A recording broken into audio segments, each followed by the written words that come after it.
नमस्कार, Byju's exam prep IAS Hindi platform पर आपका स्वागत है। दोस्तों, आज हम लोग 19 दिसंबर 2022 के द हिंदू समाचार पत्र का विश्लेषण करेंगे, जो कि आपके आगामी संघ लोक सेवा आयोग की प्रारंभिक एवं मुख्य परीक्षा के दृष्टिकोण से लाभदायक सिद्ध हो सकता है। तो आइए पहले टॉपिक की ओर चलते हैं। इसमें दिया गया है डीप फेक टेक्नोलॉजी के बारे में। तो दोस्तों, डीप फेक टेक्नोलॉजी क्या है? तो दोस्तों, यह डीप फेक टेक्नोलॉजी या तकनीक कैसे और क्यों चीन इसे विनियमित करने की योजना बना रहा है, डीप सिंथेसिस तकनीक क्या है और गलत सूचना फैलाने के लिए इसका इस्तेमाल कैसे किया जा रहा है, चीन के साइबर स्पेस प्रशासन द्वारा कौन से नए दिशा निर्देश जारी किए जा रहे हैं, कनाडा डीप फेक का मुकाबला करने की पहल का नेतृत्व करने की अनूठी स्थिति में कैसे है। तो दोस्तों, इसमें हम लोग जानेंगे कि यह डीप फेक टेक्नोलॉजी है क्या। तो दोस्तों, आप सभी लोगों ने डबल रोल वाली फिल्में तो देखी ही होंगी, जिसमें अभिनेता या अभिनेत्री के हम शक्ल होते हैं। ऐसे सीन के लिए कई बार शूटिंग की जाती थी, लेकिन आज डीप फेक तकनीक के जरिए महिलाओं और राजनीतिक नेताओं के खिलाफ उनके फेक फोटो वीडियो बनाने में हो रहा है, जो ब्लैक मिरर के लिए एपिसोड सा प्रतीत होता है। तो एक उदाहरण से हम आपको और समझाते हैं। कुछ समय पहले आप लोगों ने सुना होगा कि भाजपा के चुनाव के दौरान दिल्ली प्रदेश अध्यक्ष मनोज तिवारी का 45 सेकंड का वीडियो जारी किया गया था, जिसमें मनोज हरियाणवी हिंदी में मतदाताओं से अपील करते हैं, जबकि मनोज खुद हरियाणवी नहीं बोलते हैं। असल में चुनाव अभियान में डीप फेक तकनीक का इस्तेमाल करके वीडियो बनाई गई है, जिसमें चेहरा तो मनोज तिवारी का ही था, लेकिन उनकी आवाज नकली थी। यह कोई पहला वाकया नहीं है, इससे पहले भी इस तकनीक का इस्तेमाल कई जगहों पर किया जा चुका है। तो आइए हम लोग देखते हैं इसके बारे में। यहाँ पर जो खबर है कि चीन का जो साइबर स्पेस एडमिनिस्ट्रेशन है, वह देश का cyber space watchdog deep synthesis तकनीक के उपयोग को प्रतिबंधित करने और गलत सूचना पर अंकुश लगाने के लिए 10 जनवरी से प्रभावी होने के लिए नए नियमों को लागू कर रहा है। तो दोस्तों, यह डीप फेक तकनीक है क्या? तो यह डीप फेक तकनीक मशीन लर्निंग एल्गोरिदम के साथ गलत सूचना फैलाने और वास्तविक व्यक्ति की उपस्थिति, आवाज या दोनों को समान कृत्रिम समानता या आवाज के साथ बदलने के लिए कृत्रिम छवियों और ऑडियो का यह संकलन है। यह वीडियो को चेहरे की अदला बदली के रूप में जानी जाने वाली तकनीक से सिद्ध किया गया था।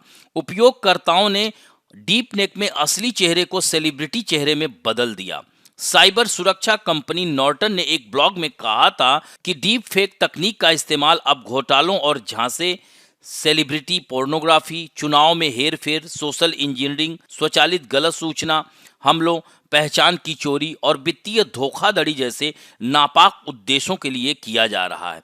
तो डीप फेक तकनीक का इस्तेमाल पूर्व अमेरिकी राष्ट्रपतियों बाराक हुसैन ओबामा और डोनाल्ड ट्रंप, भारत के प्रधानमंत्री नरेंद्र मोदी, फेसबुक प्रमुख मार्क जुकरबर्ग और हॉलीवुड सेलिब्रिटी टॉम क्रूज जैसे उल्लेखनीय व्यक्तित्वों को लागू करने के लिए किया गया है। तो यहाँ पर आप देख सकते हैं डोनाल्ड ट्रंप का फेक फोटो यहाँ पर दिख सकता है कि एकदम सेम लग रहा है। तो दोस्तों, यह तकनीक की शुरुआत 2017 में हुई थी। एक अनाम उपयोगकर्ता ने खुद को डीप फेक कहा था। तो दोस्तों, यह डीप फेक कैसे काम करता है? तो आमतौर पर किसी व्यक्ति विशेष की तस्वीरों और वीडियो का अध्ययन करके एक गहन शिक्षण प्रणाली एक प्रेरक समकक्ष का उत्पादन कर सकती है। और दोस्तों, थॉट लीडर बैरेट ने बताया है कि एक बार जब प्रारंभिक नकली का उत्पादन किया जाता है तो GANS यानी जेनेरिक एडवर्सरियल नेटवर्क, इसको कहते हैं GAN को, नामक विधि इसे और अधिक विश्वसनीय बनाती है और यह प्रक्रिया जालसाजी में खामियों का पता लगाने की कोशिश करती है, जिससे खामियों को दूर करने में सुधार होता है। तो दोस्तों, डीप फेक तकनीक का खतरा, तो डीप फेक हमारे समाज, राजनीतिक व्यवस्था और व्यापार के लिए बड़ा खतरा है, क्योंकि वो पत्रकारों पर नकली खबरों पर फिल्टर का दबाव डालते हैं। प्रचार प्रसार और चुनाव में हस्तक्षेप के जरिए राष्ट्रीय सुरक्षा को खतरा, एवं लोगों और संगठनों के लिए साइबर सुरक्षा का सवाल भी पैदा करते हैं। और दोस्तों, deep fake human image synthesis नाम की टेक्नोलॉजी है जिसका आधार डीप लर्निंग है और यह फेक न्यूज से एक कदम आगे ले जाता है। यह आर्टिफिशियल इंटेलिजेंसी का एक पार्ट है जो लोगों को यह कहने और देखने के लिए डिजिटल रूप से मजबूर करते हैं जो वास्तव में कभी होता ही नहीं है।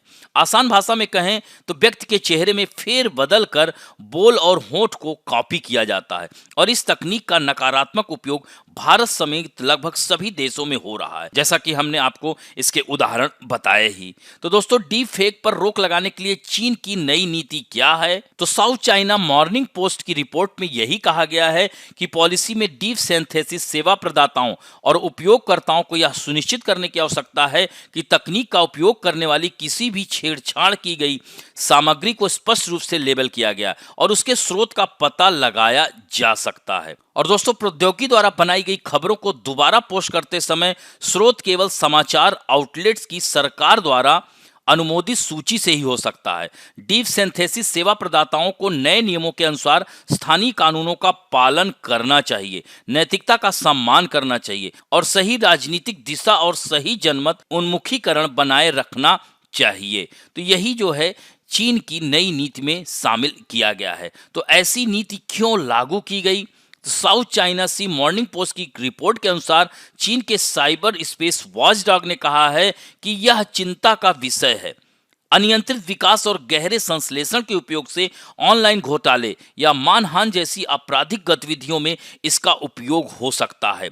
लोगों को व्यापारिक नुकसान हो सकता है।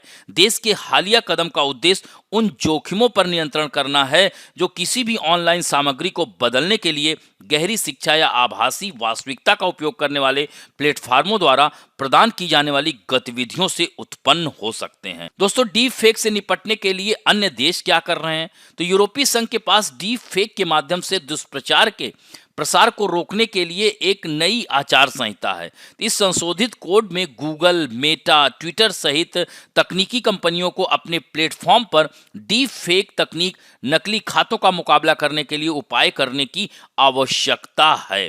तो दोस्तों, यह जो नई संहिता के अनुसार यदि अनुपालन नहीं पाया जाता है तो इन कंपनियों को अपने वार्षिक वैश्विक कारोबार के 6% तक के जुर्माने का सामना करना पड़ सकता है। और दोस्तों, अक्टूबर 2018 में online platform Facebook, Google, Twitter, Mozilla के साथ साथ विज्ञापनदाताओं और विज्ञापन उद्योग के अन्य खिलाड़ियों द्वारा अभ्यास संहिता पर हस्ताक्षर किए गए थे। 2019 में माइक्रोसॉफ्ट ने, जबकि टिकटॉक ने जून 2020 में कोड पर हस्ताक्षर किया था। दोस्तों, इस डीप फेक तकनीक से क्या निजता का अधिकार भी बाधित होता है? तो निश्चित रूप से यह बाधित होता है। हालांकि डीप फेक से निपटने के लिए कनाडा के पास कोई नियम नहीं है, लेकिन यह डीप फेक का मुकाबला करने की पहल का नेतृत्व करने की अनूठी स्थिति में है। कनाडा के भीतर कुछ सबसे अत्यधिक एआई यानी आर्टिफिशियल इंटेलिजेंसी रिसर्च सरकार द्वारा कई घरेलू और विदेशी अभिनेताओं के साथ किए जा रहे हैं। इसके अलावा कनाडा कई संबंधित बहुपक्षीय पहलों में एक सदस्य और नेता है, जैसे Paris call for trust and security in cyber space, NATO सहकारी cyber defence centre of excellence और आर्टिफिशियल इंटेलिजेंस पर global partnership.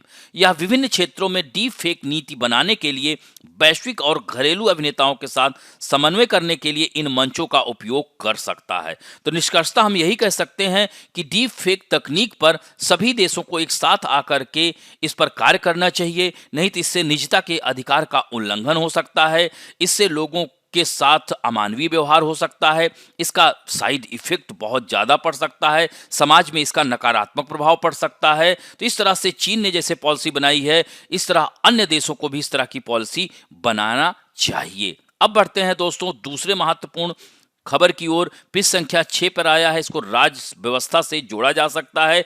Maharashtra to have Lokayukta law on the line of the centre's Lokpal. तो दोस्तों, यहां पर आप देख सकते हैं कि केंद्र के लोकपाल कानून की तर्ज पर महाराष्ट्र में भी लोकायुक्त कानून बनाया जाएगा, जिसके दायरे में मुख्यमंत्री और मंत्रियों को लाया जाएगा।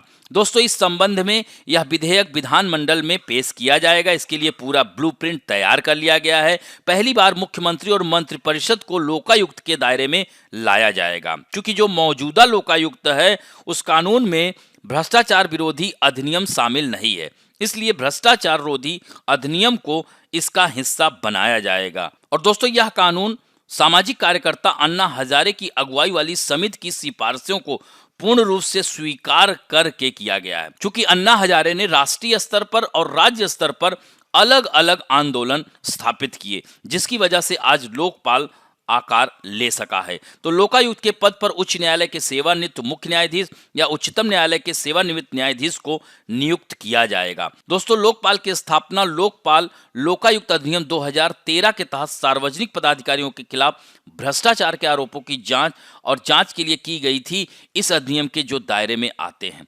तो अब यहाँ पर ये तो रही खबर।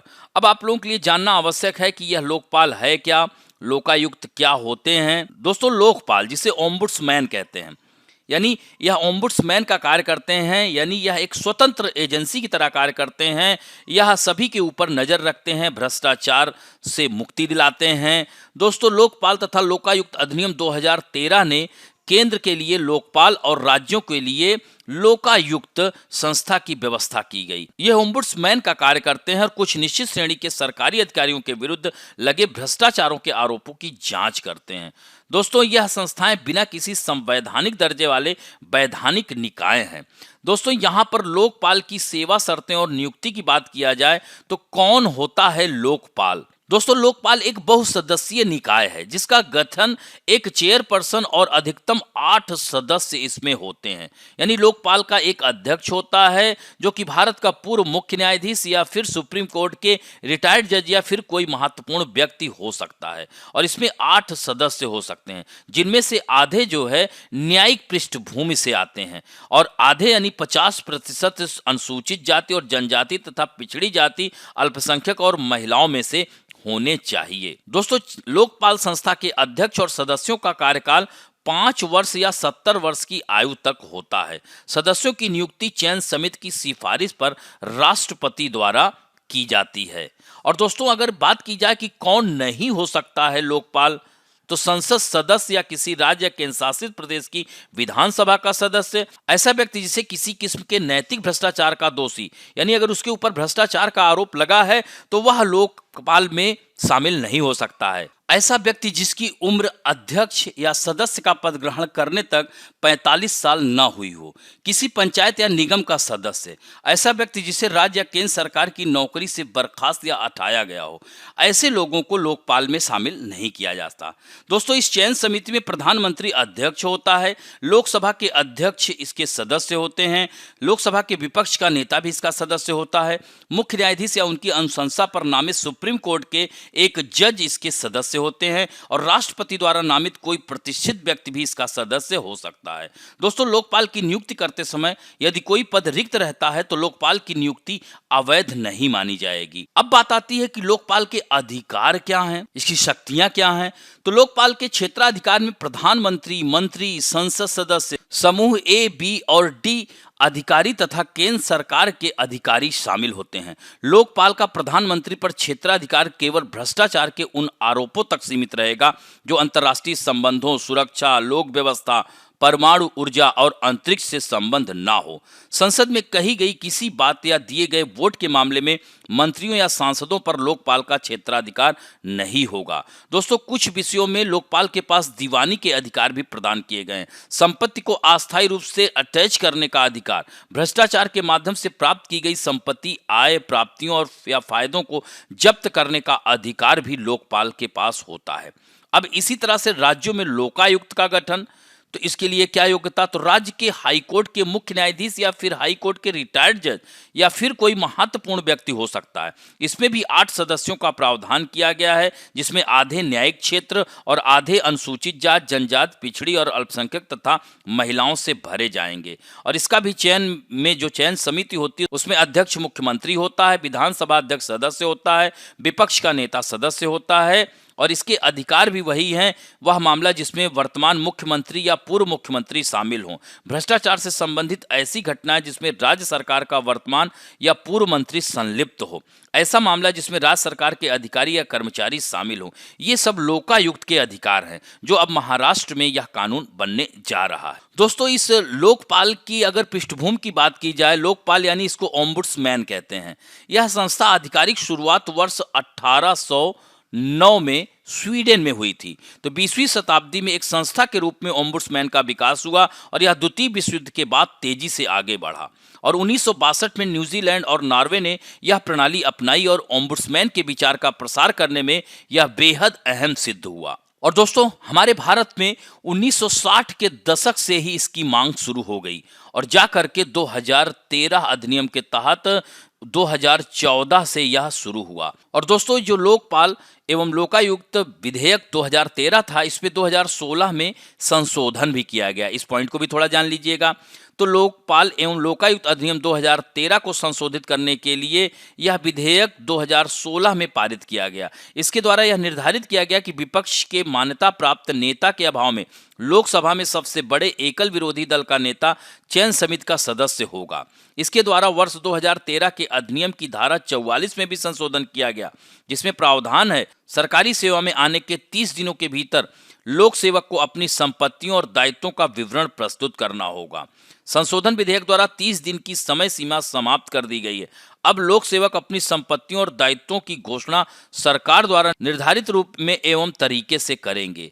यह ट्रस्टियों और बोर्ड के सदस्यों को भी अपनी तथा पति पत्नी की परिसंपत्तियों की घोषणा के लिए दिए गए समय में भी बढ़ोतरी करता है और उन मामलों में जहां वे 1 करोड़ रुपए से अधिक सरकारी या 10 लाख रुपए से अधिक विदेशी धन प्राप्त करते हों। इस तरह से आप देख सकते हैं कि यह भ्रष्टाचार के निवारण में महत्वपूर्ण भूमिका निभा सकता है। लेकिन दोस्तों, इसकी कुछ सीमाएं हैं। लोकपाल संस्था भारत की प्रशासनिक संरचना में भ्रष्टाचार के विरुद्ध लड़ाई में बेहद जरूरी परिवर्तन बदलाव ला सकती है, लेकिन इसके साथ ही इसमें कुछ खामियां और कमियां हैं जिन्हें दुरुस्त करने की आवश्यकता है। संसद द्वारा लोकपाल एवं लोकायुक्त अधिनियम 13 पारित होने के 5 वर्ष बाद किसी तरह से लोकपाल की नियुक्ति हो पाई, जो राजनीतिक इच्छा शक्ति में कमी का संकेतक है। लोकपाल अधिनियम में राज्यों से भी इसके लागू होने के 1 साल के भीतर लोकायुक्त नियुक्त करने के लिए कहा गया, परंतु केवल अभी 16 राज्यों ने लोकायुक्त की स्थापना की है। सोचिए, महाराष्ट्र में अभी विधेयक पेश किया जाएगा। तो इस तरह से आप देख सकते हैं कि कितना शिथिल चल रहा है। लोकपाल राजनीतिक प्रभाव से मुक्त नहीं है, क्योंकि स्वयं नियुक्ति समिति राजनीतिक दलों के सदस्यों से गठित है। लोकपाल की नियुक्ति में एक प्रकार से चालाकी की जा सकती है, क्योंकि यह निर्धारित करने का कोई मानदंड नहीं है कि कौन एक प्रख्यात न्यायविद या सत्य निष्ठा का व्यक्ति है। तो इस तरह से इसमें कई ऐसी कमियां हैं, लेकिन फिर भी निष्कर्षतः हम यही कह सकते हैं कि यह प्रत्येक राज्यों में लोकायुक्त का गठन किया जाना चाहिए और केंद्र में गठित कर दिया गया है। और दोस्तों, वर्तमान में लोकपाल न्यायमूर्ति प्रदीप कुमार मोहंती हैं, जिन्होंने पिनाकी चंद्र घोष की जगह ली है। अब बढ़ते हैं तीसरे महत्वपूर्ण टॉपिक की ओर। सामान्य अध्ययन के सेकंड पेपर शासन के अंतर्गत डाल सकते हैं good governance beyond motherhood and apple pie. तो यहां पर आप देख सकते हैं कि सुशासन की बात की जा रही है, जबकि वेस्टन चर्चिल का मानना था कि भारतीयों में शासन करने की योग्यता नहीं है। अगर भारत को स्वतंत्र भी कर दिया जाए तो भारत शासन नहीं कर पाएगा और यह देश बिखर जाएगा। लेकिन उनका यह कथन अब गलत सिद्ध हो रहा है। इवन उनके देश में भी भारतवंशी शासन कर रहा है। तो प्रधानमंत्री नरेंद्र मोदी की बड़ी उपलब्धियों में से एक यह है कि प्रशासनिक सुधार के माध्यम से कम कुछ को कार्रवाई में उन्होंने बदल दिया है। आपने देखा होगा, आत्मनिर्भर भारत की बात वह करते हैं, प्रशासनिक सुधार की बात करते हैं, ई गवर्नेंस की बात करते हैं, मेक इन इंडिया प्रोग्राम की बात करते हैं, मेड इन इंडिया की बात करते हैं। तो इसमें देख सकते हैं कि सबसे पहला अगर उन्होंने जो सुधार किया, मोदी सरकार ने अनुमानित 2000 अधिनियमों, प्रतिमाओं और अधीनस्थ कानूनों को निरस्त कर दिया, जिसमें दर्जनों विनियोग अधिनियम, उत्पाद शुल्क अधिनियम, 1863 विदेशी भर्ती अधिनियम जैसे यह जो अधिनियम अब किसी काम के नहीं हैं, उन्हें समाप्त कर दिया। दूसरा, इस सरकार ने भ्रष्टाचार निवारण अधिनियम के इस प्रावधान को खत्म कर दिया जिसमें अधिकारियों को बिना किसी डर के कार्य करने की अनुमति देकर सुशासन को सुदृढ़ बनाया है। दोस्तों, 1998 से 30 वर्षों के लिए सार्वजनिक हित के बिना किसी भी निजी पार्टियों को कोई भी आर्थिक लाभ, भले ही इस तरह के लाभ का इरादा था या नहीं, एक लोक सेवक द्वारा आपराधिक कदाचार के रूप में माना गया था। लेकिन इसलिए ईमानदार अफसरों को भी इस क्रूर कानून का सामना करना पड़ता था। लेकिन अब इस तरह का व्यवस्था नहीं है। इसी तरह से उद्यम डिजी लॉकर, तीसरा जो महत्वपूर्ण है सुशासन की दिशा में संभावित छोटा कदम है डिजी लॉकर, जिसमें आप देख सकते हैं कि 5 अरब से अधिक दस्तावेज और 100 मिलियन उपयोगकर्ता हैं। इसी तरह से केंद्र और राज्य सरकारें सभी दस्तावेजों को संग्रहित करने के लिए उद्यम डिजी लॉकर स्थापित कर सकती हैं। चौथा है कि अनुपालन पोर्टल, जैसे कर्नाटक ने कुटुंब स्वामित्व, ये सब बहुत सारा कार्य कर रहे हैं। स्वामित्व भूमि योजना। पांचवा है सुशासन पैदा करने के लिए प्रौद्योगिकी का उपयोग किया जा रहा है। संक्षेप में हम यही कह सकते हैं कि भारत ने मातृत्व से परे सुशासन पर बहुत प्रगति की है, लेकिन यह एक अंतहीन यात्रा है। अभी आगे और करना बाकी है दोस्तों, और इस तरह से चर्चिल को हम आगे गलत सिद्ध कर सकेंगे। और अभी आगामी यानी आज से ही 19 से 25 दिसंबर तक सुशासन सप्ताह भी मनाया जाता है। तो दोस्तों, यहाँ पर थोड़ा सा आपको जानना आवश्यक है सुशासन है क्या। तो शासन निर्णय लेने की एवं जिसके द्वारा निर्णय लागू किए जाते हैं की प्रक्रिया है।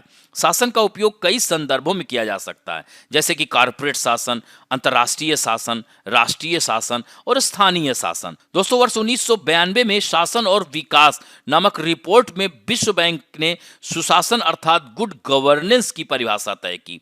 और दोस्तों, सुशासन की 8 प्रमुख विशेषताएं हैं। यह है भागीदारी, आम सहमति, जवाबदेही, पारदर्शी, उत्तरदायी, प्रभावी एवं कुशल, न्याय संगत और समावेशी के साथ साथ कानून के शासन का अनुसरण करता है। और इन्हीं 8 विशेषताओं पर हमारे देश के प्रधानमंत्री नरेंद्र मोदी भी सुशासन की ओर अग्रसर हैं। तो ऐसा कहा जा सकता है कि चर्चिल का वह कथन अब प्रासंगिक नहीं रहेगा। अब बढ़ते हैं अगले टॉपिक की ओर। पृष्ठ संख्या 8 पर इसको भी सामान्य अध्ययन के सेकंड पेपर राज्य व्यवस्था से जोड़ा जा सकता है।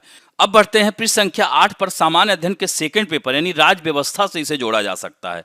India's crushing court backlog, out of the box reform, यानी आउट ऑफ द बॉक्स सुधार की आवश्यकता है। दोस्तों, न्याय वितरण प्रणाली में देरी पर हाल ही में 2 महत्वपूर्ण आवाजें उठाई गईं। भारत के मुख्य न्यायाधीश DY चंद्रचूड़ ने कहा कि न्यायाधीशों की संख्या बढ़ाने से लंबित मामलों की 12मासी समस्याएं समाप्त नहीं होंगी। यह कि उच्च न्यायालय के न्यायाधीशों की अच्छे लोगों को खोजना अब काफी मुश्किल है। तो ऐसे में कार्मिक लोक शिकायत कानून और न्याय पर संसद की स्थायी समिति के अध्यक्ष सुशील कुमार मोदी ने समस्या के समाधान के लिए लीक से हटकर सोचने का आह्वान किया है, यानी out of the box reform की बात की है। दोस्तों, आप देख सकते हैं कि न्यायिक प्रणाली की जो समस्याएं हैं, न्यायालय में लंबित मामले, करोड़ों मामले पड़े हुए हैं। इसमें पारदर्शिता का अभाव है, इसमें न्यायालयों में भ्रष्टाचार है, विचाराधीन कैदियों की समस्या है और इन समस्याओं का कारण देश भर के न्यायालयों में न्यायिक अवसंरचना का अभाव है। न्यायालय परिसरों में मूलभूत सुविधाओं की कमी है। भारतीय न्यायिक व्यवस्था में किसी वाद के सुलझाने की कोई नियत अवधि नहीं तय की गई है, जबकि अमेरिका में यह 3 वर्ष निर्धारित किया गया है। तो ऐसे में क्या किया जाना चाहिए, यहाँ पर देख सकते हैं। इसी में महत्वपूर्ण है कि हाई कोर्ट, सुप्रीम कोर्ट से संसाधन हम गंवा रहे हैं। उच्च न्यायालय के न्यायाधीशों के रूप में नियुक्त होने के लिए अच्छी प्रतिभा खोजने में कठिनाई होती है, लेकिन साल दर साल उच्च न्यायालयों से बड़ी संख्या में अनुभवी और अच्छे न्यायाधीशों के सेवानिवृत्त होने का हम तमाशा देखते हैं, क्योंकि वे 62 वर्ष की आयु तक पहुंच चुके हैं, जबकि ऐसे बहुत सारे विद्वान न्यायाधीश हैं जो कि अच्छा न्याय कर सकते हैं, इन न्याय से वंचित हो जाते हैं, यानी वह न्याय प्रक्रिया से अलग हो जाते हैं। ऐसे में लीक से हटकर सोच को आगे बढ़ाने की आवश्यकता है और यह जो सेवानिवृत्त न्यायाधीश हैं उनको फिर से चयनित किया जाए।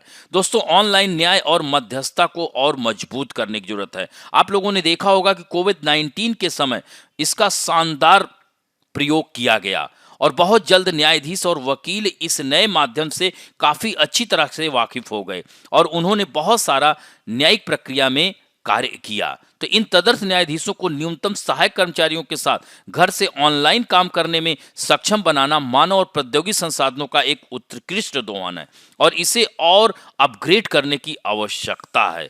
और दोस्तों, अंत में मध्यस्थता को नियोजित करें, यानी विवाद समाधान की एक विधि के रूप में यह उन मामलों में या मुकदमेबाजी में कहीं बेहतर है जहां इसे लागू किया जाता है। दोस्तों, मध्यस्थता से भी यह न्यायिक प्रक्रिया में जो देरी हो रही है उसमें कमी की जा सकती है। इस प्रक्रिया के साथ भारत का एक अद्भुत प्रारंभिक दौर रहा है। 20 साल से कम समय में हजारों प्रशिक्षित और उत्साही वकीलों और लाखों मामलों को संभालने वाले अन्य मध्यस्थों के साथ अदालत में खुद को मजबूती से स्थापित कर लिया और अब भी अधिकांश मध्यस्थता केंद्रों की सफलता दर 50% से कहीं अधिक है। तो ऐसे में न्यायिक प्रक्रिया में सुधार हो सकता है। दोस्तों, सुधार सफल हो सकता है यदि अधिक न्यायाधीश, अधिक अदालतें, अधिक कर्मचारी और अधिक बुनियादी ढांचा। तो यह सुझाव एक आश्चर्यजनक रूप से अलग दृष्टिकोण प्रदान करते हैं जो उत्कृष्ट उपलब्ध संसाधनों, तकनीकी और व्यक्तित्व को प्राप्त करता है। तो इस तरह से सर्वोत्तम उपयोग करता है तो एक प्रभावशाली प्रभाव हम डाल सकते हैं। तो दोस्तों, इस तरह से इस सुधार की आवश्यकता क्यों है? क्योंकि उच्च और निचली अदालतों में नियुक्ति में देरी होने के कारण न्यायिक शक्तियों की कमी हो गई है, जो कि बहुत ही चिंताजनक बात है। इसी कारण मामलों के लंबित रहने का अनुपात बढ़ता जा रहा है और यह पूरे भारतीय न्यायिक तंत्र को जकड़ चुका है।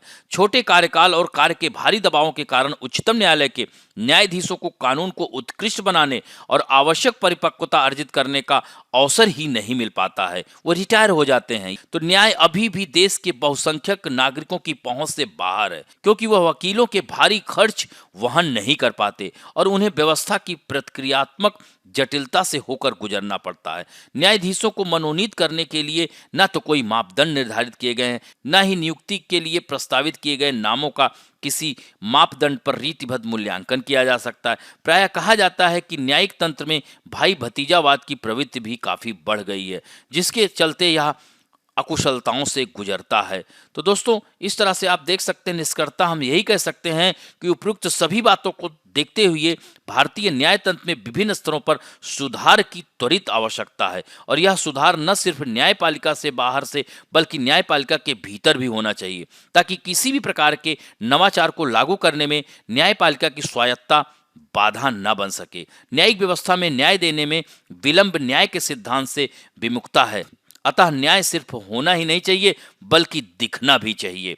अब बढ़ते हैं दोस्तों नेक्स्ट टॉपिक की ओर। पृष्ठ संख्या 14 पे दिया हुआ है, इसको थर्ड पेपर पर्यावरण से जोड़ सकते हैं। India pushes for new biodiversity fund. तो दोस्तों, यहाँ पर आप देख सकते हैं कि भारत ने कनाडा के मॉन्ट्रियल में संयुक्त राष्ट्र जैव विविधता सम्मेलन में जैव विविधता संरक्षण के लिए एक नया और समर्पित कोष बनाने की तत्काल आवश्यकता पर जोर दिया, ताकि विकासशील देशों को जैव विविधता के नुकसान से बचाने के लिए 2020 के बाद के वैश्विक ढांचे को सफलतापूर्वक लागू करने में मदद की जा सके। और दोस्तों, इसने यह भी कहा है कि जैव विविधता का संरक्षण भी सामान्य लेकिन विभेदित जिम्मेदारियों और प्रतिक्रियात्मक क्षमताओं यानी CBDR पर आधारित होना चाहिए, क्योंकि जलवायु परिवर्तन भी प्रकृति को प्रभावित करता है। जैविक विविधता पर कन्वेंशन के 196 पक्षकार 2020 के बाद के वैश्विक जैव विविधता फ्रेमवर्क के लिए बातचीत को अंतिम रूप दे रहे हैं और लक्ष्यों का एक नया सेट और जैव विविधता को नुकसान को रोकने के और उसे कम करने के लक्ष्य इसमें शामिल करने के लिए बार बार मांग की गई है। दोस्तों, जैव विविधता पर संधि यानी CBD में शामिल 196 देशों के 2020 के बाद की वैश्विक जैव विविधता फ्रेमवर्क पर बातचीत को अंतिम रूप देने के लिए एकत्रित होने के बीच वित्त संबंधित लक्ष्यों में CBDR सिद्धांत को शामिल करने की मांग की जा रही है। GBF में जैव विविधता को हुए नुकसान को रोकने और उसके भरपाई करने के लिए निर्धारित नए लक्ष्य शामिल हैं। भारत सहित 196 देशों के प्रतिनिधि 7 दिसंबर से शुरू हुए इस संयुक्त राष्ट्र के जैव विविधता शिखर सम्मेलन में नई वैश्विक जैव विविधता रूपरेखा पर वार्ता को अंतिम रूप देने की उम्मीद से एकत्रित हुए हैं। दोस्तों, विकासशील देशों को मिले फंड और प्रौद्योगिकी की सहायता। तो इस सम्मेलन में केंद्रीय पर्यावरण मंत्री भूपेंद्र यादव ने कहा कि विकासशील देशों को वित्तीय संसाधन उपलब्ध कराने के लिए एक नया और समर्पित तंत्र बनाने की आवश्यकता है। ऐसी निधि जल्द से जल्द बनाई जानी चाहिए ताकि सभी देश 2020 के बाद GBF का प्रभावी रूप से क्रियान्वयन कर सकें। भारत ने यह भी कहा है कि जैव विविधता के संरक्षण के लिए लक्ष्यों को लागू करने का सबसे ज्यादा बोझ हम विकासशील देशों पर पड़ता है। इसलिए इस उद्देश्य के लिए पर्याप्त निधि तथा प्रौद्योगिकी हस्तांतरण की भी आवश्यकता है। तो सीबीडी सीओपी 15 में हिस्सा ले रहे देश पर्यावरण के लिए हानिकारक सब्सिडी को खत्म करने पर आम सहमति बनाने की भी कोशिश कर रहे हैं।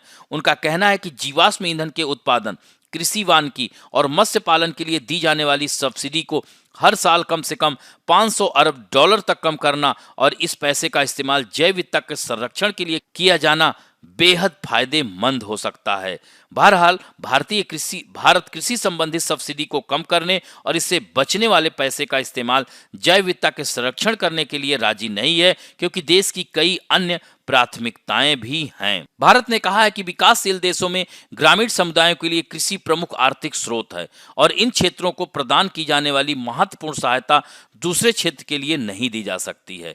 दोस्तों, खाद्य सुरक्षा सिक्योरिटी बहुत ही महत्वपूर्ण है। भारत की ज्यादातर ग्रामीण आबादी कृषि पर निर्भर है और सरकार मुख्य रूप से छोटा और सीमांत किसानों की आजीविका का समर्थन करने के लिए बीज, उर्वरक, सिंचाई, बिजली, निर्यात, ऋण, कृषि उपकरण, कृषि बुनियादी ढांचे सहित विभिन्न प्रकार की सब्सिडी प्रदान करती है। तो भारत ने कहा है कि जब विकासशील देशों के लिए खाद्य सुरक्षा अत्यंत महत्वपूर्ण है, तो कीटनाशकों में कमी के लिए लक्ष्य निर्धारित करना गैर जरूरी है और इसे राष्ट्रीय परिस्थितियों, प्राथमिकताओं, क्षमताओं के आधार पर निर्णय लेने के लिए देशों पर छोड़ देना चाहिए। तो दोस्तों, यहाँ पर आपने देखा जैव विविधता से संबंधित फंड की बात की जा रही है। तो यहाँ पर थोड़ा सा जान लीजिए कि जैव विविधता होती क्या है, इससे क्या तात्पर्य है। तो जैव विविधता से तात्पर्य पृथ्वी पर पाए जाने वाली जैव विविधता से है, यानी अर्थात जैव विविधता का अर्थ किसी निश्चित भौगोलिक क्षेत्र में पाए जाने वाले जीवों एवं वनस्पतियों की संख्या से है तथा इसका संबंध पौधों के प्रकारों, प्राणियों एवं सूक्ष्म जीवों से है। किंतु जैव विविधता जीवों की वैधता तक ही सीमित नहीं है, बल्कि इसके अंतर्गत उस पर्यावरण को भी शामिल किया जाता है जिसमें वह निवास करते हैं। दोस्तों, 1992 में रियो डी जेनेरो में आयोजित पृथ्वी सम्मेलन में जैव विविधता की मानक परिभाषा अपनाई गई। जैव विविधता के कई प्रकार होते हैं, जैसे अनुवांशिक जैव विविधता, प्रजाति जैव विविधता, सामुदायिक या पारितंत्र जैव विविधता। दोस्तों, इस जैव विविधता का महत्व होता है। जैव विविधता कृषि के आनुवांशिक पदार्थ का स्रोत है जो कृषि के भविष्य के लिए अत्यधिक महत्व रखती है। जैव विविधता ह्रास प्रत्यक्ष रूप से सामाजिक जीवन को प्रभावित करता है। जैव विविधता पारितंत्र को स्वस्थ एवं स्थिर बनाए रखती है। जैव विविधता से अत्यधिक उत्पादों को प्राप्ति होती है। और दोस्तों, वर्तमान समय में देखा जाए तो जैव विविधता पर खतरा मंडरा रहा है। जानवरों का अवैध शिकार, उनकी तस्करी के कारण जैव विविधता प्रभावित हो रही है। कृषि क्षेत्रों के विस्तार करने से प्राकृतिक आवास नष्ट हो रहे हैं। तटीय क्षेत्र का नष्ट होना, जलवायु परिवर्तन, यह सब क्या है? जैव विविधता का ह्रास में प्रमुख कारण है। यही कारण है कि भारत ने इस सम्मेलन में जैव विविधता फंड की मांग की है। अब बढ़ते हैं दोस्तों आज के मुख्य परीक्षा अभ्यास प्रश्न की ओर। डीप फेक तकनीक से आप क्या समझते हैं? डीप फेक की नैतिक और कानूनी चुनौतियों पर चर्चा करें। तो दोस्तों, इसको हमने बहुत ही अच्छी तरीके से बताया है। इसको 3 भागों में प्रश्न के उत्तर को तोड़ लीजिए, भूमिका, मध्य भाग और अंत में निष्कर्ष। और इसके बारे में उदाहरण सहित हमने समझाया है, इसको अच्छे से आप लिख सकते हैं। दूसरा प्रश्न है, शीघ्र एवं त्वरित समाधान की आवश्यकता बढ़ रही है ताकि लोगों को न्याय मिल सके। कथन के आलोक में लंबित मामलों को कम करने के उपायों को सुझाव दीजिए। तो दोस्तों, हमने इन सारे उपायों की चर्चा की है। इसे भी आप बहुत ही संतुलित तरीके से उत्तर को लिख सकते हैं। दोस्तों, आज के लिए आप लोगों के लिए प्रश्न है कि लोकपाल क्या है? यह विश्व में सर्वप्रथम किस देश ने लागू किया? और भारत में वह कौन सा राज्य है जो सर्वप्रथम लोकपाल विधेयक को पारित किया? इसका उत्तर आप लोग जरूर दीजिएगा। और इस तरह से आज का अंक यहीं समाप्त करते हैं। आशा करता हूं कि आज का भी यह वीडियो आप लोगों को अच्छा लगेगा और यदि अच्छा लगे तो प्लीज़ लाइक, शेयर, सब्सक्राइब और बेल आइकन दबाना ना भूलें। धन्यवाद।